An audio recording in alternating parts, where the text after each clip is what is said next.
모바일로 영상 시청 시 데이터 요금제에 따라 통화료가 발생할 수 있으므로 와이파이가 되는 환경에서 동영상을 시청하시길 바랍니다. 안녕하십니까.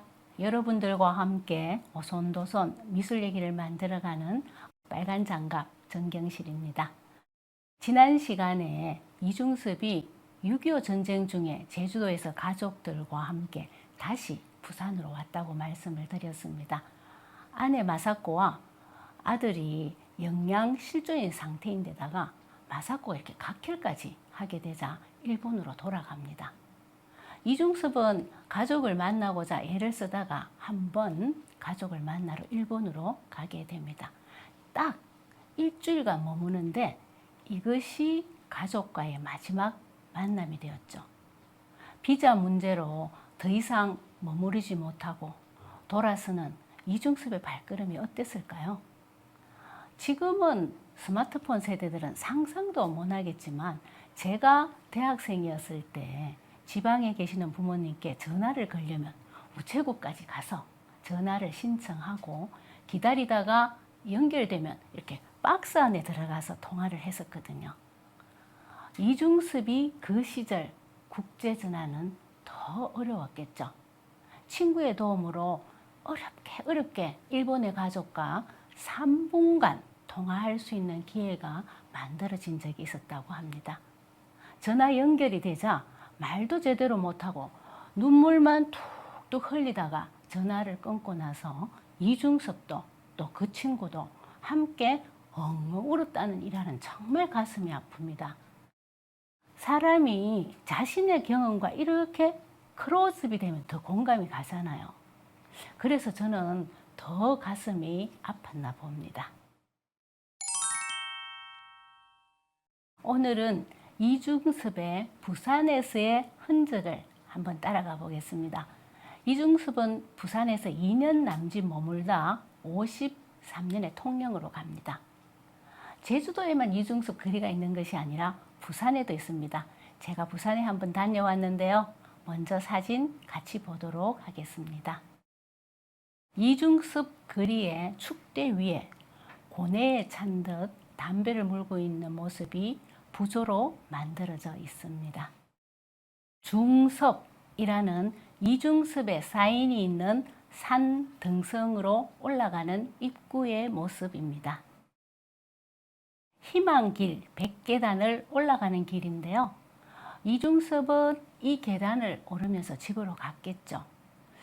근데 왜 이 계단이 희망길 100계단으로 이름이 지어졌는지 전 잘 이해가 되지 않았습니다. 혹시 아시는 분 계시면 댓글 달아서 가르쳐 주시면 감사하겠습니다. 계단을 오르다 보면 이중섭이 앉아있는 모습을 만납니다. 그 당시 이곳에 살았던 사람의 말에 의하면 이중섭은 이 계단에 앉아서 담배 속지, 은박지로 그리는 그림, 은지화를 그렸다고 합니다. 또 동네 사람들에게 담배 속지를 버리지 말고 자신에게 달라고 부탁도 했다고 하네요. 제가 계단을 오르면서 가족을 떠나보내고 이 산등성이에 앉아 아내와 아들을 그리워하면서 그림을 그렸을 이중섭을 잠시나마 만나보는 것 같았습니다. 계단을 오르다 보니 이중섭의 소 그림에 나오는 소 동상이 있었습니다. 벽에는 이중섭이 아내에게 쓴 편지, 또 아내 마사코가 이중섭에게 쓴 편지 글이 있었습니다. 오른쪽 벽을 한번 보시면 범일동 풍경이 보이시죠? 지난 시간에 보셨던 그림입니다. 범일동 풍경입니다.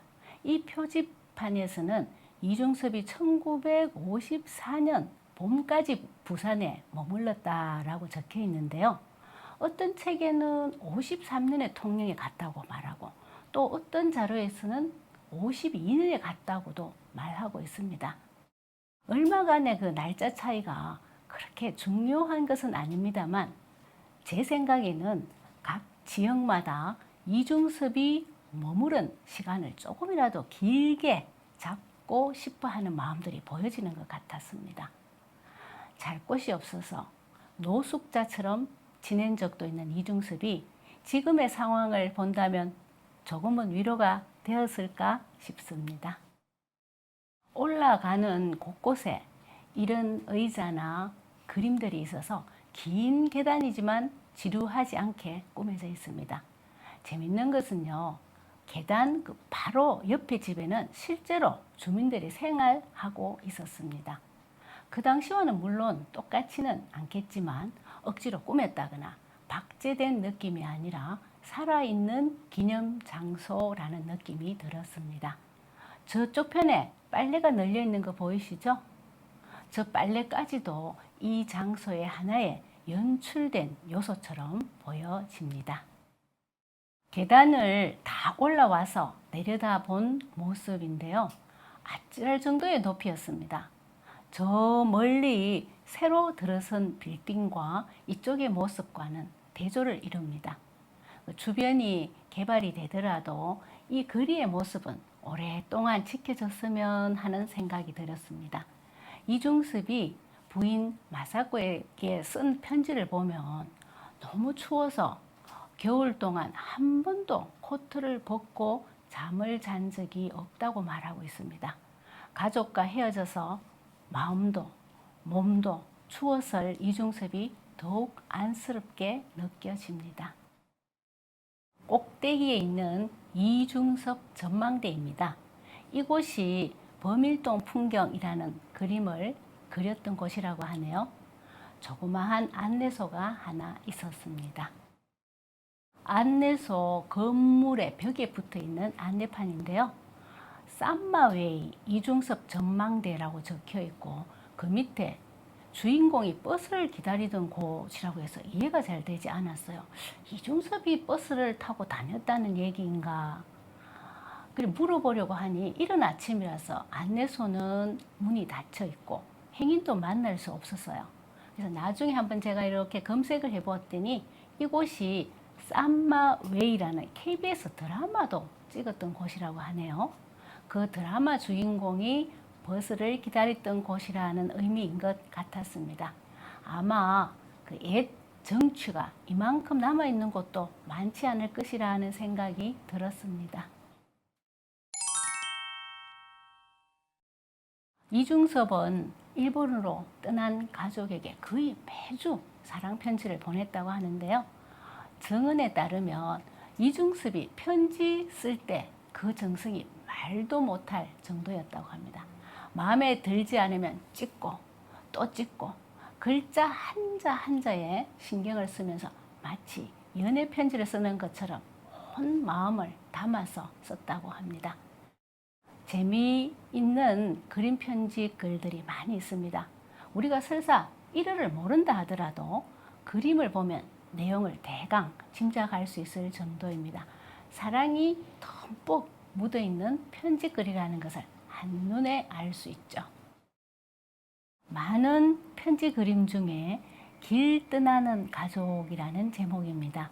전문가들이 이중섭의 꼭 봐야 할 작품 중에 소 그림과 함께 추천하고 있는 작품인데요. 희망의 백계단에 있는 것을 찍은 것입니다. 이 작품은요, 두 가지 버전이 있어요. 오른쪽의 것은 가족에게 쓴 편지에 있는 그림이고 이것을 유화로 다시 그린 것이 지금 제 뒤편에 있는 왼쪽 작품입니다. 편지에 있는 그림, 길 떠나는 가족입니다. 이중섭 가족의 모습이죠. 맨 앞에 한복을 입은 이중섭이 마치 노래라도 부르듯 신나는 모습으로 소 달구지를 끌고 있습니다. 이렇게 신날 수가 있을까요? 고개는 뒤돌아보는 것인지 하늘을 보는 것인지 180도로 꺾여 있고 팔 하나는 하늘을 향해 90도로 쳐들고 있습니다. 달구지 위에 앉은 그 윗도리를 벗은 부인도 신이 난 표정입니다. 신은 났지만 그래도 양손으로 두 아들을 잡고 보호하는 듯이 보이죠. 마사코의 마음이고 엄마의 마음입니다. 엄마 아빠와 함께 덩달아 신이 난 앞의 아이는 소를 꽃으로 장식하고 있네요. 소등에는 꽃이 이미 달려져 있고 들어 올린 소꼬리에도 꽃을 달려고 하고 있습니다. D아이는 이제 두 손을 뻗어서 새를 잡으려고 하는 것처럼 보입니다. 근데 어떤 분은 새를 놓아주는 것처럼 보인다라고 보실 수도 있겠죠. 감상하시는 분의 마음이 읽혀지는 대로 보시면 됩니다. 이중섭 그림에는 비둘기가 많이 등장을 합니다. 그래서 이 새도 아마 비둘기가 아닐까 생각됩니다. 모두 신이 나 있는 이 그림에서의 앞근은 바로 소입니다. 한번 보시겠습니까? 소도 한 발을 탁 꺾어 올린 아주 경쾌한 발걸음이죠. 팔랑 들어 올린 소꼬리 밑에 소 뒷다리 사이를 보십시오. 소불알이 뒤로 이렇게 싹 제쳐져 있는 게 보이시죠? 소불알까지 흔들릴 정도로 흥이 났습니다. 작지만 이런 표현이 이 그림의 역동감과 분위기를 잘 보여주고 있죠. 사람만이 아니라 소불알까지 달랑거릴 정도로 신이 났는데 더 이상 어떻게 표현할 수 있을까요? 정말 재미있는 표현입니다. 그리고 거기에 대해서 인물들의 얼굴 방향을 보시면 하늘을 보는 이중섭은 꿈을 추구하고 있는 것 같고요. 이렇게 정면을 바라보고 있는 분이는 현실을 직시하고 있는 것 같습니다. 두 아이는 앞과 뒤를 보고 있는데 모두 각각 다른 방향으로 사방을 바라보는 것은 화면의 확장이자 에너지를 더 느끼게 하고 있습니다. 구도를 보면요, 전체적으로 수평적으로 매우 안정적입니다. 아래에 땅 부분, 그리고 중간 수레의 인물들, 하늘에 구름까지 바람을 타고 옆으로 그려져 있네요.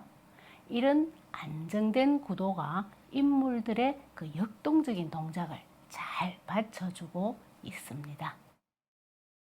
앞에 그림과 거의 같은 모습이죠. 1954년에 그린 21.3, 50.8cm 크기의 유화입니다. 길쭉한 크기의 작품이죠. 이 그림은 사실적으로 재현을 잘 했다기보다는, 그러니까 우리가 일반적으로 말하는 잘 그리는 사실적인 그림이 아니라 감정 전달에 더 많은 무게를 둔 작품입니다. 이중섭 특유의 빠른 선들로 표현되어 있고요.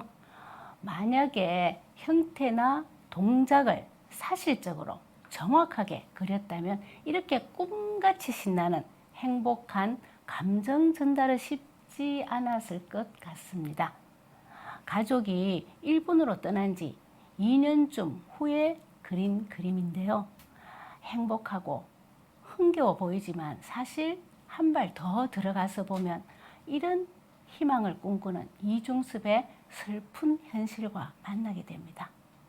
이 그림은 1955년 첫 전시회에 출품해서 팔렸었는데요. 나중에 이중섭이 그 구매자를 찾아가요. 그래서 이 그림은 팔 그림이 아니었다, 가족에게 꼭 줘야 한다고 사정을 하고 자신이 그린 소그림을 구매자에게 한 점 주고 이 그림을 되돌려 받았다고 합니다. 그런데 결국 이 그림이 가족에게 전해지지는 못했습니다.